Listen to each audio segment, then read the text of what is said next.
એક નાનું બાળક, એની આંગળીઓ ટચુકડી છે, પગ નાનકડા છે, તેમ છતાં એને આખું વિશ્વ ગુમવું છે.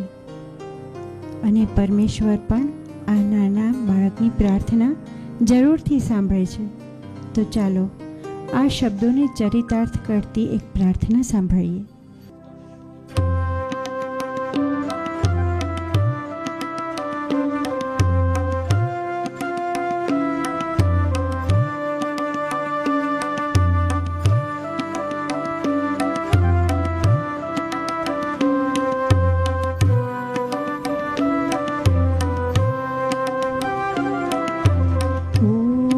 ईश्वर भजे तने मोटू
જગને ઉજાડે નિજ પ્રભાવે એ જ હું આરાધતી. દેજે મને સંતાન એવું જગતિ પાવે જ્ઞાનથી. જગતિ પાવે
जननी बनी हूँ धन्यता ने मुझ घरे सत्कारती देजे मने संतान એવું જગતિ પાવે જ્ઞાનથી જગતિ પાવે જ્ઞાનથી હે પ્રભુ વિનવું હું તને આજ મનના ભાવથી આજ મનના ભાવથી આજ મનના ભાવથી હે પ્રભુ.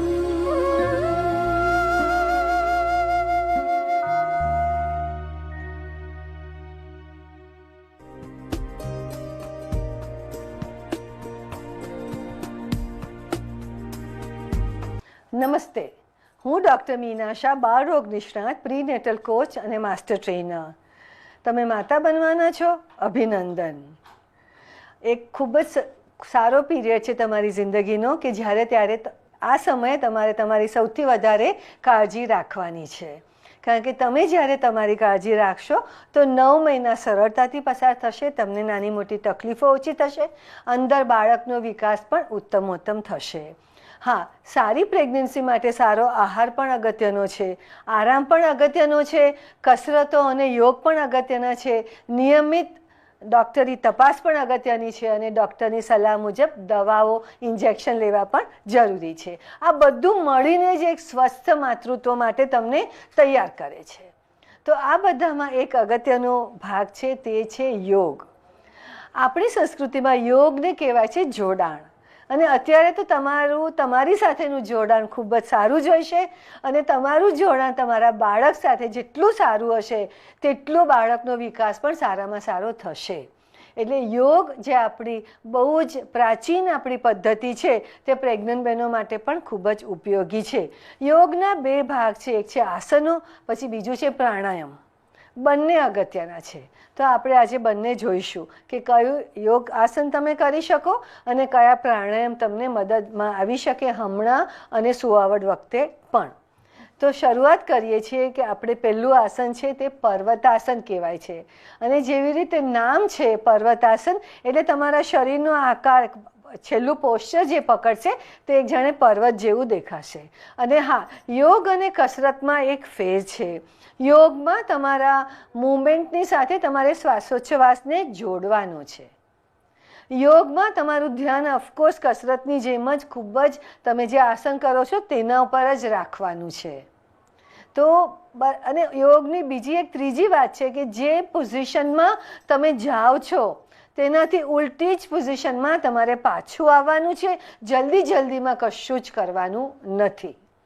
આ છે તમારા શરીર અને મન સાથેનું વધારે સારામાં સારું જોડાણ રહે તેના માટેની બધી ટિપ્સ. હા, કોઈ પણ કસરત કે યોગ કરતાં પહેલાં તમારા ડૉક્ટરની સલાહ ચોક્કસ જ લેવી જોઈએ કે તમારે કસરત અને યોગ કરાય કે ન કરાય અને ક્યારે ચાલુ કરવા. મોટાભાગે તો અમે એવું જ કહેતા હોય છે કે 3 મહિના પૂરા થાય પછી જ ચાલુ કરજો. પણ કદાચ ન કરવાના હોય, અમુક પ્રકારની મૂવમેન્ટ ન કરવાની હોય તો તમારા ડૉક્ટર તમને સલાહ આપી શકે. તો આજે આપણે 4-5 આસનો જોઈશું, થોડા પ્રાણાયામ પણ જોઈશું. તો સૌથી પહેલું આસન છે પર્વતાસન. તો મેં કહ્યું તેવી રીતે આપણે એને શ્વાસોચ્છ્વાસ સાથે જોડીશું અને જે સ્ટેપ બાય સ્ટેપ આપણે પોઝિશનમાં જઈશું એને પકડી રાખીશું, પણ જ્યારે પાછા આવતી વખતે એ જ સ્ટેપમાં પાછા પણ આવીશું. બરાબર છે? તો ચાલો પર્વતાસનની શરૂઆત કરીએ. પહેલાં બંને હાથ સાઈડ પર લાવો.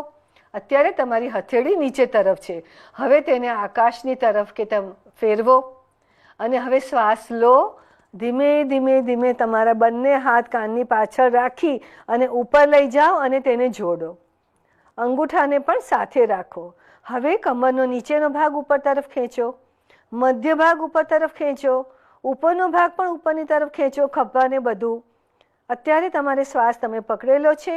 ફરી 5 ગણું ત્યાં સુધી શ્વાસ પકડી રાખવાનો છે. 1 2 3 4 5. હવે ધીરે શ્વાસ છોડતા હાથ પહેલાં ખભા સુધી લાવો. ફરી પાછી હથેળીને ફેરવો અને પૂરો શ્વાસ છોડતા હાથ નીચે લાવો. તો તમે જોયું બધું આપણે કેટલું શાંતિથી કર્યું અને શ્વાસ સાથે તેનું જોડાણ પણ કર્યું. અને દરેક વખતે તમારે તમારા શરીર સાથે તો જોડાણ કરવાનું જ છે, જેથી તમને ખ્યાલ આવે કે તમે જે આસન કરી રહ્યા છો તેની અસર ક્યાં થઈ રહી છે અને વધારે સારી કેવી રીતે થાય, તમે સારી પોઝિશન પણ લઈ શકશો. ફરી એક વખત પર્વતાસન કરીએ. તો બંને હાથને સીધા આવી રીતે લાવો, ખભા સુધી પેરેલલ, અને હથેળીને હવે આકાશ તરફ ફેરવો. હવે ઊંડો શ્વાસ લેતા બંને હાથ ઉપર લઈ જાઓ. બંને હાથ જોડી દો નમસ્તે પોઝિશનમાં. હવે નીચેનો કમરનો ભાગ ઉપર તરફ ખેંચો, મધ્ય ભાગ પણ ઉપર તરફ ખેંચો, ખભા અને અપર બેક પણ ઉપર તરફ ખેંચો. શ્વાસ પકડી રાખેલો છે. 1 2 3 4 5. હવે ધીમે શ્વાસ છોડતા ખભા સુધી લાવો. હથેળીને ફેરવો પાછી અને પૂરો શ્વાસ છોડતા હાથ નીચે તરફ લાવો.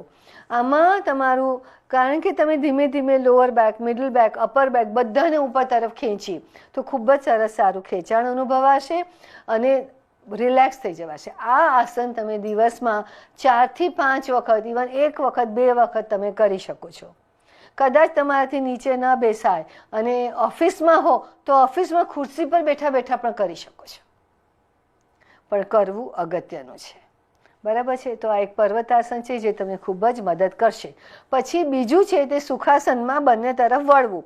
તો એમાં સુખાસનમાં પાછળ એક તરફ વળવું, પછી બીજી તરફ વળવું, ફરી આ તરફ વળવું અને બીજી તરફ વળવું. તો તમારી કમરનો જે પાછળનો ભાગ છે ને તે આમ જ્યારે કપડાં નીચોવાતા હોય એવો તમને અનુભવ થશે અને સરસ ખેંચાણ અનુભવાશે. બરાબર છે? તો આ પણ તમે કરી શકો છો. એના પછી ખૂબ અગત્યનું આસન છે, તેને કહેવાય છે ભદ્રાસન. એ ભદ્રાસન આપણા સાથળના સ્નાયુઓને મજબૂત કરવામાં અને સારું ખેંચાણ આપવામાં મદદ કરે છે અને આ રીતે તમને સુવડ માટે પણ તૈયાર કરે છે અને ખૂબ સારું રહેશે તમને. તો બંને પગને એકદમ નજીક લાવવાના છે. બરાબર? અને આમાં આપણે બટરફ્લાયની જેમ ઉપર નીચે પણ કરી શકો છો અને પછી ભદ્રાસનમાં જઈ શકો છો. તો પગ ઉપર લાવો, નીચે લાવો, પગ ઉપર કરો, નીચે કરો, ઉપર કરો, નીચે કરો. શરીરને તો લાંબુ ખેંચેલું જ રાખવાનું છે. હવે બંને તમારી જે કોણી છે તેને તમારા સાથળ ઉપર રાખીને થોડું દબાણ આપો અને આ રીતે દાઢી આગળ રાખીને ધીમે ધીમે ધીમે તમારાથી અવાય એટલું નીચે આવો. હવે તમને એમ થશે કે મારાથી વધારે નીચે નથી અવાતું, તો નીચે જુઓ અને ત્યાં પકડી રાખો. 1 2 3 4 અને 5. ફરી તમારી આગળ લાવો, તમારી દાઢીનો ભાગ, ફેસ આગળ કરો અને ધીમે ધીમે ઉપર આવો અને બંને પગ રિલેક્સ કરી દો. બહેનો, એવું કહેવાય છે સગર્ભાવસ્થા દરમિયાન કમરને આપણે જેટલી સારી રાખી શકીએ, એની બધી જે હલનચલન છે તેને સુવાળું રાખી શકીએ તો અને એના મણકાને પણ સરસ પોઝિશનમાં રાખી શકીએ એટલો કમરનો દુખાવો ન થાય. તો યોગમાં એક આસન છે જેને કહેવાય છે માર્જરી આસન. એ ખૂબ જ ઉપયોગી છે. આ આસનથી જરાય ડરવા જેવું નથી અને એમાં કશી તકલીફ પડવાની નથી, ખાલી એને સરસ રીતે કરવાનું છે તમારે. તો ચાલો હું તમને બતાવું. એમાં તમારે બંને પગ ઘૂંટણ વચ્ચે બંને તમારા જે શરીરનો આટલો ભાગ છે તેટલું અંતર રાખો અને હાથ વચ્ચે પણ એટલો જ અંતર રાખો અને આ છે તમારી એકદમ ન્યુટ્રલ પોઝિશન.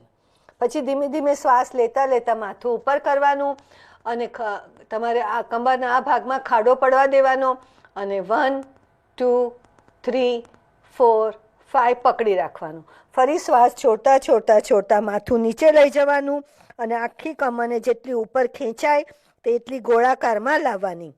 1 2 3 4 5. ફરીથી માથું ઉપર લાવો, કમરમાં થાય એટલો ખાડો કરો અને શ્વાસ લેતા લેતા મૂવમેન્ટ કરો. હવે શ્વાસ પકડી રાખો. 1 2 3 4 5. હવે શ્વાસ છોડતા છોડતા છોડતા માથું નીચે લઈ જાઓ અને કમરને જેટલી ઉપર ગોળાકારમાં ઉપર ખેંચાય તેટલી ખેંચો. 1 2 3 4 અને 5. આ કસરત ખૂબ જ ઉપયોગી કસરત છે કમરને સ્વસ્થ રાખવા માટે. તમે તમારા પલંગ ઉપર પણ કરી શકો છો, જમીન પર આવી રીતે પાથરીને પણ કરી શકો છો, પણ દિવસમાં 2 થી 3 વાર ચોક્કસ જ કરજો અને સૂતા પહેલાં ચોક્કસ કરજો. આનાથી તમને ખૂબ જ ફાયદો થશે. માર્જરી આસન, એને ઇંગ્લિશમાં કેટ કેમલ પણ કહેવાય છે, પણ ખૂબ ખૂબ ખૂબ જ ઉપયોગી છે. ખાલી તેને ફરી 1-2 વાર જોઈ અને વ્યવસ્થિત પોઝિશનમાં કરવું અગત્યનું છે. બરાબર છે? તો આ આપણે કર્યા અત્યાર સુધીમાં 3 પ્રકારના આસનો કર્યા. એમાં 2માં આપણે શાંતિથી શ્વાસ લેતા લેતા કર્યું ને એકમાં ખાલી મૂવમેન્ટ જ હતી. આ પણ તમે શ્વાસ સાથે કરી શકો છો.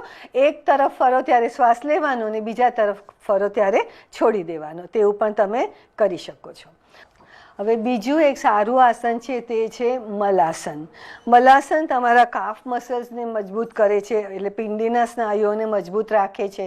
તમને પોઝિશન, તમે એ પોઝિશનમાં બેસો છો તો તમારા પગને પણ સારી એવી કસરતો મળે છે, અંદરના સ્નાયુઓને પણ ખૂબ સરસ કસરત મળે છે અને નોર્મલ ડિલિવરી માટે પણ ખૂબ જ મદદ કરે છે. હવે કેટલાક લોકોથી આ સરળતાથી થાય છે, કેટલાક લોકોને તકલીફ લાગે છે. તમે સમજણપૂર્વક કરજો કે તમારાથી શું થાય છે અને કેટલું થાય છે, પણ ઉપયોગી ચોક્કસ જ છે. તો અત્યારે હું તમને પોઝિશન બતાવું. બંને પગને થોડા પોળા કરવાના છે. સૌથી પહેલાં થોડાક જ પોળા. તમને ખ્યાલ આવે? આ પોઝિશન છે અને પોળા રાખો. પછી આ જે કોણી છે ને એનાથી તમે ધક્કો મારી શકો એવી રીતે રાખવાના છે અને હાથ જોડીને. ઓકે, હવે આ પોઝિશનમાં તમે બેસી શકો તેટલું 10 સેકન્ડ 15 સેકન્ડ જેટલો બી સમય તમે રહી શકો તે તમને ખૂબ જ મદદ કરશે. મેં કહ્યું તેમ ગામડાની બહેનો માટે ઘણીવાર આ પોઝિશન લેવી બહુ સરળ છે, કારણ કે એ લોકો ખેતરમાં કામ કરે કે ઘરે ઉઠબેસ કરે કે દેશી ટોયલેટ વાપરે ત્યારે આ પોઝિશનમાં બેસતા હોય છે. ઘણી બહેનો જે શહેરમાં જ રહી છે અને વિદેશી ટોયલેટ વાપરે છે, સ્ટેન્ડિંગ એમને ત્યાં પ્લેટફોર્મ હોય એટલે ઉઠબેસ ન થાય, તેમનાથી આ સરળતાથી થતું નથી. તો તમે કોશિશ કરજો અને ધીમે ધીમે તમે ચોક્કસ જ આગળ વધી અને આ ફાઇનલ પરફેક્ટ પોઝિશનમાં જઈ શકશો. તો તમે કેટલી વાર પકડી રાખો છો તમારા ઉપર છે. અને આ છે મલાસન. મલાસન તમારા આખા પગને ખૂબ સરસ મજબૂત કરે છે અને આ ભાગને, અંદરના ભાગને ખૂબ જ લચીલું પણ કરે છે, જેના હિસાબે જ્યારે સુવાવડ વખતે તમને બહુ સહેલાઈ રહે છે. અંદરના સ્નાયુઓ થોડા રિલેક્સ અને ખેંચાયેલા રહે તો સુવાવડમાં ઘણી સહેલાઈ રહે છે. તો નમસ્તે મિત્રો, હવે આપણે કરીએ છીએ પર્વતાસન પણ ઊભા ઊભા. ઘણીવાર એવું બને કે તમને બેસીને કરવાની 2-3-4 કસરતો ટાઈમ ના હોય, પણ કોઈ પણ એક જ તમારે આસન કરવું છે કે જે તમને કમરને, પગને બધામાં થોડી સારી લાગણી આપે અને થોડો થાક ઓછો કરે, તો તમે પર્વતાસન કરી શકો છો ઊભા ઊભા પણ. ઊભા ઊભા પર્વતાસન કરતી વખતે 2 પગ વચ્ચે સરખું અંતર રાખો, એકદમ નજીક પણ નહીં અને બહુ દૂર બી નહીં. હા, પોતાના હિપ લેવલ, હિપ ડિસ્ટન્સ જેટલા આપણે રાખવાનું એવું કહીએ છીએ. હવે બંને હાથ સાઈડમાં લાવો, બંને હથેળીને ફેરવો ઉપરની તરફ. હવે શ્વાસ લેતા લેતા લેતા લેતા બંને હાથ કાનની પાછળ રાખી ઉપર લઈ જાઓ. હવે બંને પગને નીચે જમીનમાં એકદમ દબાવેલા રાખો, પણ કમરથી ઉપર ખેંચો. નીચેની કમર, મધ્ય કમર, ઉપરની કમર, બંને હાથ ઉપર ખેંચો. અને અત્યારે તમે શ્વાસ રોકેલો જ હશે. 1, 2, 3, 4 અને 5. હવે જ્યારે હાથ નીચે લાવો, શ્વાસ છોડતા છોડતા ફરી હથેળી ફેરવી દો અને બંને હાથ નીચે. તો તમે જોયું કે આપણે જે પોઝિશનમાં ગયા હતા એ જ પોઝિશનમાં પાછા આવ્યા. પહેલાં બંને હાથ અહીંયા લઈ ગયા, બંને પોઝિશન પ્રમાણે ફરી બંને હાથ ફેરવ્યા, પછી બંને હાથને કાની શ્વાસ લેતા લેતા ઉપર લઈ ગયા અને બરાબર ઉપર ખેંચ્યું ખેંચ્યું ખેંચ્યું, પગને નીચે દબાવીને રાખ્યા અને બંને હાથને સરસ ઉપર ખેંચ્યા. આખી કમરને ખેંચી, નીચેની, મધ્યની અને ઉપરની, અને શ્વાસ રોકેલો રાખ્યો. હવે આપણે ઘણી ઇનફ સમય શ્વાસ રોકેલો છે. હવે બંને હાથને શોલ્ડર લેવલ પર રાખીશું, પાછા ફેરવીશું અને નીચે લાવીશું. જેવા તમને 6 મહિના પૂરા થાય, 7મો મહિનો ચાલુ થાય એ પછી અમુક કસરતો, એક તો મેં તમને મલાસન બતાવી, પછી જે આપણે બીજી પણ ભદ્રાસન પણ કરી, એ તમારે કરવાની ચાલુ કરવાની, પણ એક બીજી પણ ઉમેરાય છે અને તેને કહેવાય છે સ્ક્વોટ. ઇંગ્લિશમાં કહેવાય છે સ્ક્વોટ. એમાં પગ થોડા પહોળા કરવાના છે, બરાબર છે? પગ પહોળા કરવાના છે અને શરીર એકદમ સીધું જ રાખવાનું છે, પણ ઘૂંટણ ખોલતા ખોલતા ખોલતા ખોલતા જેટલું બી નીચે જવાય એટલું નીચે જવાનું છે. અને નીચે જવાય પછી 1, 2, 3, 4, 5 ત્યાં સુધી પકડી રાખો. હવે ધીમે ધીમે ધીમે ધીમે ઉપર આવો, ઉપર આવો, ઉપર આવો અને એકદમ ઉપર આવ્યા પછી શરીરના બધા અંદરના સ્નાયુઓને જોશથી ખેંચેલા રાખો. 1, 2, 3, 4 અને 5 અને ઢીલા મૂકી દો. બહેનો, હવે મારે તમને 2-3 બીજી વસ્તુઓ શીખવાડવાની છે. સૌથી પહેલાં તો આપણે યોગ એટલે જોડાણ તેવી વાત થઈ હતી. તો સગર્ભાવસ્થા દરમિયાન તમારે તમારા બાળક સાથે દિવસમાં 5 વાર, 10 વાર, 15 વાર જોડાવાનું છે. તો જોડાવાની એક સરળ પદ્ધતિ છે કે તમે તમારા પેટ ઉપર, જ્યાં તમારી અંદર બાળક મોટું થઈ રહ્યું છે, તેના પર હાથ મૂકો. પછી એક ઊંડો શ્વાસ લો અને તમે બાળકની સાથે જોડાઓ. બાળકની સાથે 1 સેકન્ડ વાત કરો કે હું તને પ્રેમ કરું છું, તું સારી રીતે ઉછેરજે, આઈ લવ યુ, તમારે જે પણ કહેવું હોય તે કહો. પછી શ્વાસ છોડી દો અને હાથ પણ છોડી દો. કારણ કે બાળકની સાથે તમે વાત કરવાના છો, પણ તમે શ્વાસની સાથે તેની સાથે જોડશો તો તમને પ્રાણવાયુ પણ વધારે અંદર જાય છે, તમારું ધ્યાન પણ એ તરફ વધારે છે. અને જેવી તમારા 2-3 વાક્યોની વાત પતી જાય તેવી રીતે શ્વાસ છોડી અને હાથ પણ છોડી દો. આ એક સરળ પદ્ધતિ છે કે ઘણીવાર તમે ખુરશી પર બેઠા હો ને ખાલી એમ જ હાથ મૂકીને પણ શ્વાસ લઈને પોતાની જાતે કંઈ પણ મનમાં વાત કરીને પછી પણ છોડી શકો છો. પણ તમારા બાળકને જાણવા દો કે તમે એ બાળકને ખૂબ જ પ્રેમ કરો છો, તમે એવું ઈચ્છો છો કે તમારું બાળક ખૂબ સરસ રીતે અંદર ઉછરે, તે શરીરથી, મનથી, એની લાગણીઓથી ઉત્તમોત્તમ તેનો ઉછેર થાય અંદર જ, તમારી અંદર જ. તો આ છે તમારા બાળક સાથે જોડાવાની એક પ્રક્રિયા. કોઈ પણ દિવસ પોતાની જાતને એટલી બધી બિઝી ન માનતા કે આવું 5-6 વખત જોડાવાનું બી મને ટાઈમ નથી. કારણ કે તમારા બાળકને ખાલી તમારો ખોરાક નથી જોઈતો, પાણી નથી જોઈતું, દવા અને સારવાર નથી જોઈતી, પણ તમારી સાથેનું ઇમોશનલ કનેક્શન જોઈએ છે, સ્પિરિચ્યુઅલ કનેક્શન જોઈએ છીએ. તો આ એક સરળ પદ્ધતિ છે અને ચોક્કસ જ કરજો. બરાબર છે. બીજી એક વાત કે આને એક ડગલું આગળ લઈ જવું હોય તો એ કાગળ અને પેન લઈને, તમને મનગમતી નાની ડાયરી હોય તમારી પાસે તો એ લઈને એક વખત 15 મિનિટ શાંતિથી બેસી જાઓ, બાળક સાથે 1-2 મિનિટ વાત કરી લો, પછી શાંતિથી બેસી જાઓ અને લખો કે તમને તમારા બાળકમાં શું જોઈએ છે, કેવું બાળક જોઈએ છે, કેવો સ્વભાવ જોઈએ છે, આર્ટિસ્ટિક જોઈએ છે, કેવું ભણે તેવી ઈચ્છા છે, એનો વિકાસ વૃદ્ધિ કેવો હોય એવું તમે ઈચ્છો છો. તમારું બાળક છે, તમે એને જુઓ તમારી આંખ સમક્ષ અને એના વિશે વિચારો અને બધું લખી લો. તમારી સાથે રાખો, સૂતા પહેલાં પણ તમે બધું વાંચી લો અને પછી ફરી પાછું આવી જ રીતે હાથ મૂકી દો, શ્વાસ લઈ લો, બરાબર એના પર હાથ મૂકો અને પેલું વાંચી લો, પછી શ્વાસ છોડીને ઊંઘી જાઓ. તો આખી રાત તે તમારી જે ઈચ્છા છે, તમારા બાળક સાથેનું જોડાણ છે તે ચાલુ રહેશે. એક નાનકડી પદ્ધતિ છે પણ તમને ખૂબ મદદ કરી શકે અને ખૂબ જ સરળ છે. તો એક એ મારે કહેવું હતું. બીજું છે પ્રાણાયામ. સગર્ભાવસ્થા દરમિયાન શ્વાસોચ્છ્વાસની ક્રિયા તમે જેટલું રેગ્યુલરલી કરી શકો એનાથી 2-3 ફાયદા થાય છે. એક ફાયદો તો એ થાય છે કે શરીરને, તમારા શરીરને પૂરતો પ્રાણવાયુ મળે છે તો બાળક સુધી વધારે પ્રાણવાયુ પહોંચે છે. બીજો ફાયદો છે કે પ્રાણાયામ છે તે આપણા ઇમોશન્સને બેલેન્સ કરે છે. આપણી બંને નાડીઓને, ઈડા અને પિંગળા નાડીને બેલેન્સ કરવામાં મદદ કરે છે અને બાળકના જોડાણમાં પણ મદદ કરે છે. તો પ્રાણાયામમાં તમે કયા પ્રાણાયામ કરી શકો?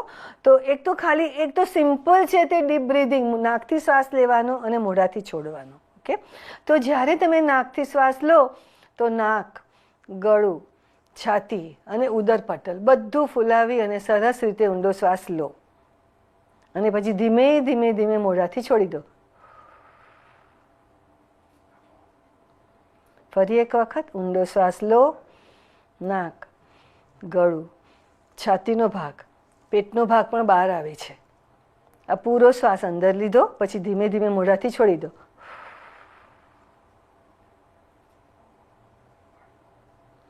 આ એક ઊંડો શ્વાસ લેવો અને છોડવો. આ પણ તમે કલાકમાં 2-3 વખત, 1 કે 2 વખત કરશો અને તો ખૂબ જ ફાયદો થશે અને મન શાંત થશે, તમારા ઇમોશન બેલેન્સ રહેશે અને જેટલા તમારા અંદર સ્ટીરોઇડલ હોર્મોનલ ઓછા ઉત્પન્ન થશે તણાવના હિસાબે.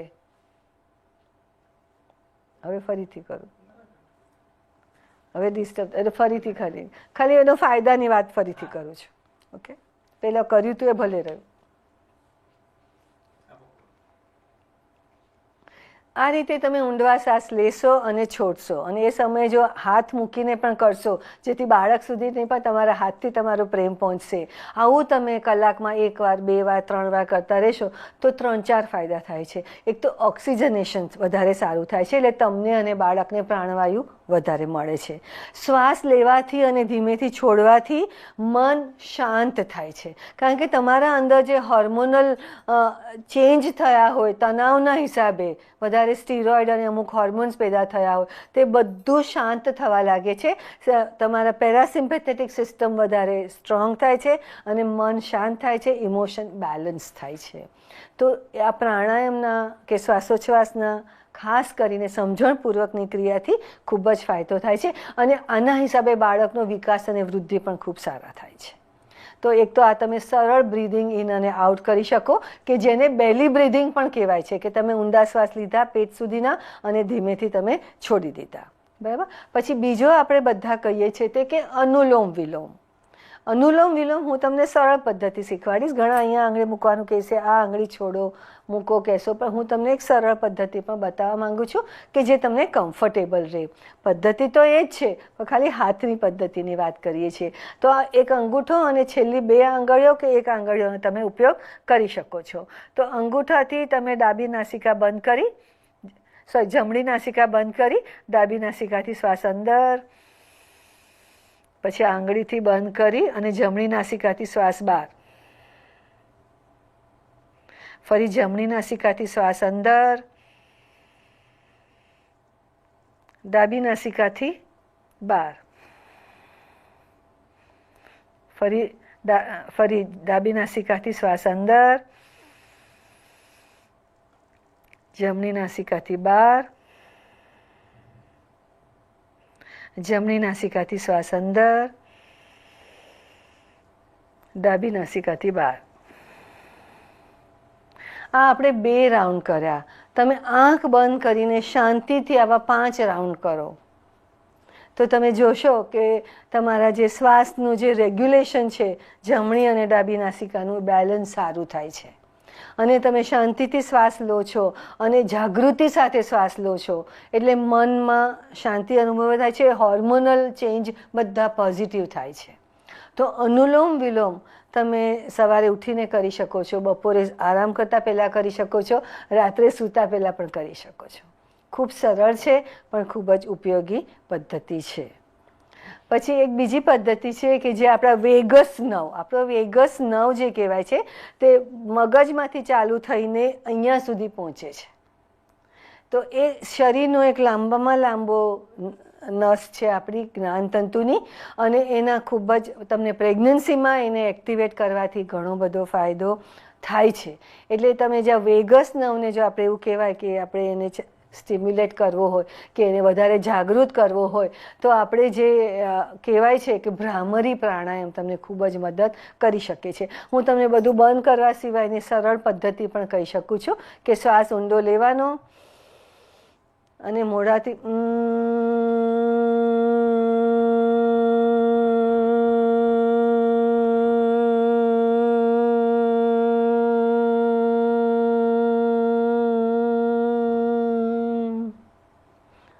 ફરીથી શ્વાસ અંદર,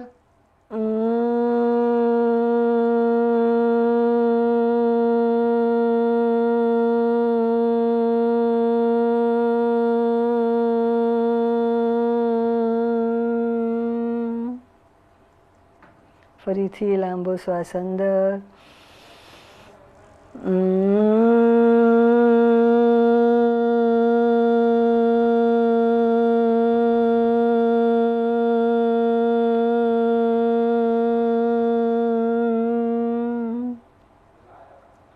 આ જે મનો અવાજ છે જે અંદર સુધી પહોંચે છે, આપણા નાક અને ગળાથી થઈને આપણા બ્રેઇન સુધી બહુ પાવરફુલી પહોંચે છે, તે ખૂબ જ ઉપયોગી છે.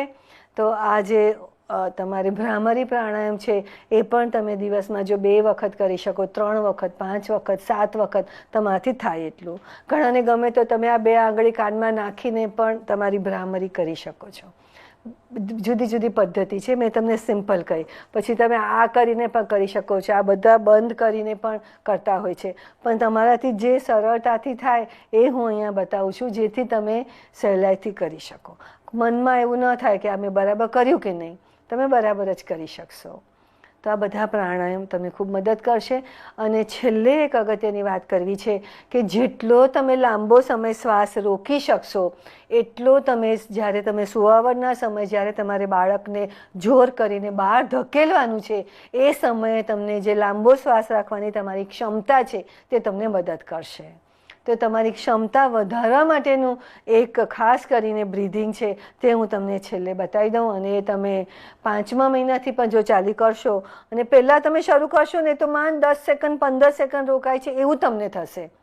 પણ પછી તમે પહેલાંથી રોજ દિવસમાં 3 વાર 4 વાર પ્રેક્ટિસ કરશો, એટલે એક સાથે બી કરવાની જરૂર નહીં, 2 વખત સવારે 2 વખત સાંજે બી કરી શકશો.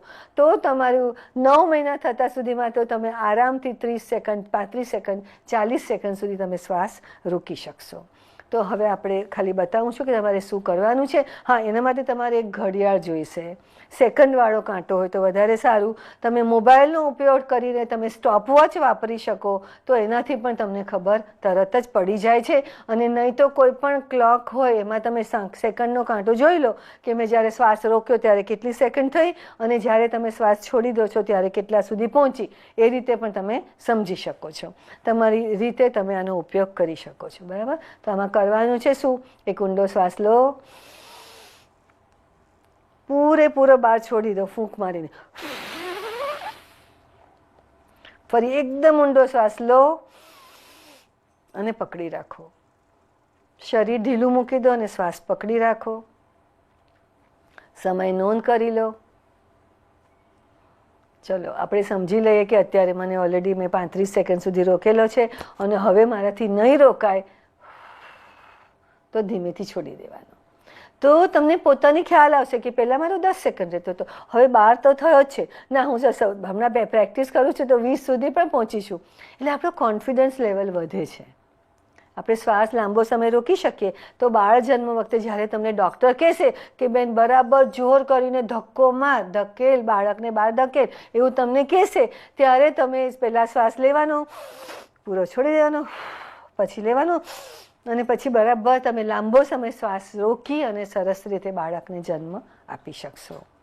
તો આ નાની નાની ઘણી બધી બાબતો આપણે જોઈ છે આ યોગ અને પ્રાણાયામના સેશનમાં. ઈચ્છા રાખું છું કે તમને ખૂબ જ ગમી હશે અને તમે તેનો ઉપયોગ કરશો. તમે ચોક્કસ જ કરી શકો છો. કોઈ દિવસ એવું નહીં વિચારવાનું કે મને ટાઈમ નથી. અત્યારે તમે જે સમય આપશો 5 મિનિટ, 10 મિનિટ, 15 મિનિટ કે મેક્સિમમ 20 મિનિટ આખા દિવસમાં, એ સમય તમને 9 મહિના સુધી બહુ જ સરસ રીતે મદદ કરશે તમને અને તમારા અંદર ઉછરતા બાળકને અને બાળ જન્મ વખતે પણ મદદ કરશે. આપણે ઘણીવાર એવું વિચાર છે કે ના આજે નથી કરવું, કાલે કરીશ, કંટાળો આવે છે, સમય નથી, એવો વિચાર આવે છે. પણ અત્યારે ફક્ત તમારે તમારું નથી વિચારવાનું, અંદર તમારી અંદર જે બાળક ઉછરી રહ્યું છે તેનો પણ વિચાર કરવાનો છે. તો ચોક્કસ જ આનો ઉપયોગ કરજો અને જો તેનો લાભ થાય તો તેના વાઇબ્રેશન, તેની વાતો અમારા સુધી ચોક્કસ જ પહોંચી જશે. Thank you so much. મારા તરફથી ખૂબ જ શુભેચ્છા કે તમારા 9 મહિના સરસ જાય, તમારી સુવાવડ સરસ જાય અને તમે તમારા બાળક સાથે ખૂબ જ આનંદ અનુભવો.